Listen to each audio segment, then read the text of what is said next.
Hello Year 1, I'm in school today getting everything ready so we can see each other again soon, which I'm really excited for. I hope you are too. So I'm going to read some more of George's Marvellous Medicine from the classroom. We're on chapter 11 and it's called Mr. Cranky's Great Idea. The next day George's father came down to breakfast in a state of greater excitement than ever.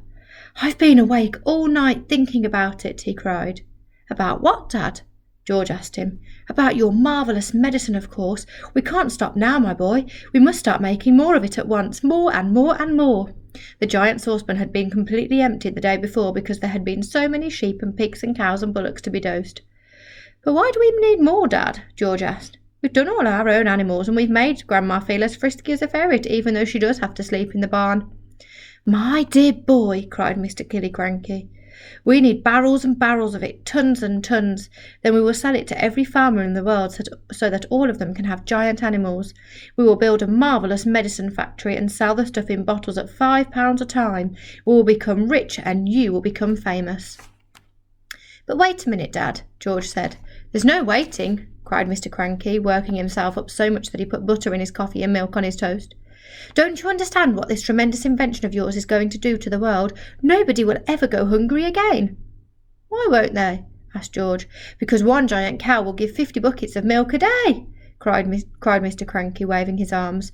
"One giant chicken will make 100 fried chicken dinners, and one giant pig will give you 1,000 pork chops. It's tremendous, my dear boy. It's fantastic.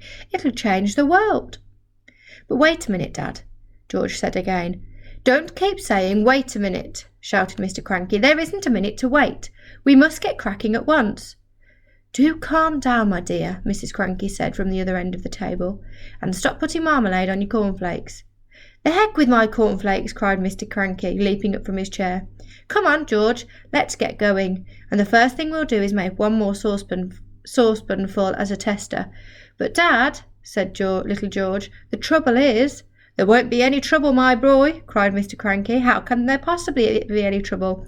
All you've got to do is put the same stuff into the saucepan as you did yesterday, and while you're doing it, I'll write down each and every item. That's how we'll get the magic recipe." "But, Dad," George said, "please listen to me." "Why don't you listen to him?" Mrs. Cranky said. "The boy is trying to tell you something." But Mr. Cranky was too excited to listen to anyone except himself. "And then," he cried, "when the new mixture is ready, we'll test it out on an old hen just to make absolutely sure we've got it right. And after that, we'll all shout hooray and build the giant factory." "But, Dad—" "Come on then. What is it you want to say?" "I can't possibly remember all the hundreds of things I put into the saucepan to make the medicine," George said. "Of course you can, my dear boy," cried Mr. Cranky. "I'll help you. I'll jog your memory.